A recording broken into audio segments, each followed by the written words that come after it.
नमस्कार, बहुत बहुत स्वागत है आपका। हम बात करने जा रहे हैं इस बार के बजट के बाद जो कुछ ऐलान हुए उसमें एक बात जो बहुत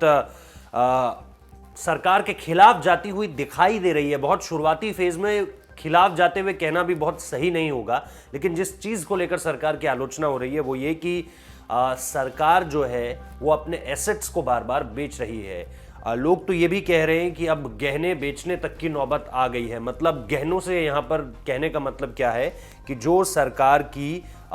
बड़ी कंपनियां थी जो उसको प्रॉफिट देती थी और जो सरकारी कंपनियां थी, इसमें निश्चित तौर पर हिंदुस्तान यूनिलीवर का नाम भी होगा और इसमें निश्चित तौर पर कई अलग अलग कंपनियों का नाम भी होगा जिनको लेकर के कहा जा रहा था कि कहीं इसे भी तो नहीं बेच देंगे। और इसके साथ साथ इसमें नाम LIC का भी होगा। फॉरेन डायरेक्ट इन्वेस्टमेंट को जो अब 49% से 74% कर दिया गया है, यानी कि बाहर की किसी कंपनी का पूरा मालिकाना हक होगा और हिंदुस्तान उसमें मालिकाना हक नहीं दर्ज करवा पाएगा अगर FDI के तहत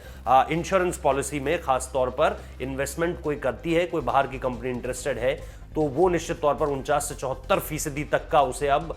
एक तरह से वो जो गैप था वो बढ़ाकर 74% का मालिकाना हक किसी को देना, मतलब आप सीधे सीधे 51% में ही कंपनी मालिकाना हक हासिल कर लेती है।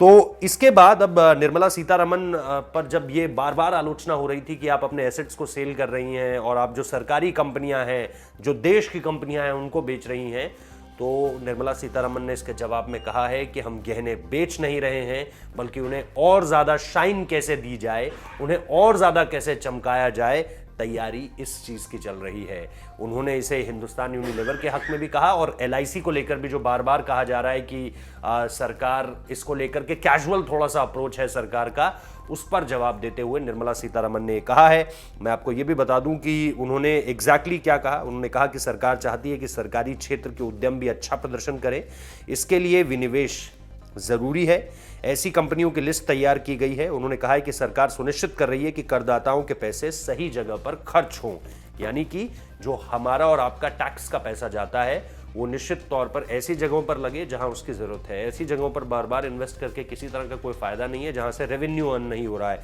रेवेन्यू जब अर्न नहीं होता है तो इसका असर आप सरकार के वित्तीय घाटे में देखते हैं, जिसे अंग्रेजी में फिस्कल डेफिसिट कहा जाता है, जो इस बार चिंता जरूर बढ़ा रहा है, न सिर्फ सरकार की बल्कि आपकी और हमारी भी, क्योंकि सरकार के पास पैसा नहीं आएगा तो टैक्स का बोझ हमारे और आपके ऊपर ही पड़ेगा, क्योंकि इसके अलावा हमारी सरकार के पास फिलहाल सोर्स ऑफ इनकम का कोई और जरिया नजर नहीं आ रहा है। मार्केट में पैसा भी कम है, जिसे लिक्विडिटी कहते हैं। दूसरी बात यह कि पैसा नहीं है, ऊपर से खर्चे ज्यादा हैं, कर्ज का बोझ इतना ज्यादा है, इसके अलावा पैसा चाहिए भी तो हमारे और आपके ऊपर ही ये सीधा सीधा लोड आएगा। तो इसलिए अच्छी बात यह है कि इन्वेस्ट जहां किया जा रहा है हमारा और आपका पैसा, वहां से कम रेवेन्यू तो आए, ताकि इस गैप को, ये जो आर्थिक घाटा है, जो फिस्कल डेफिसिट है, उसे थोड़ा सा कम किया जा सके। बहुत बहुत शुक्रिया इस वीडियो को देखने के लिए।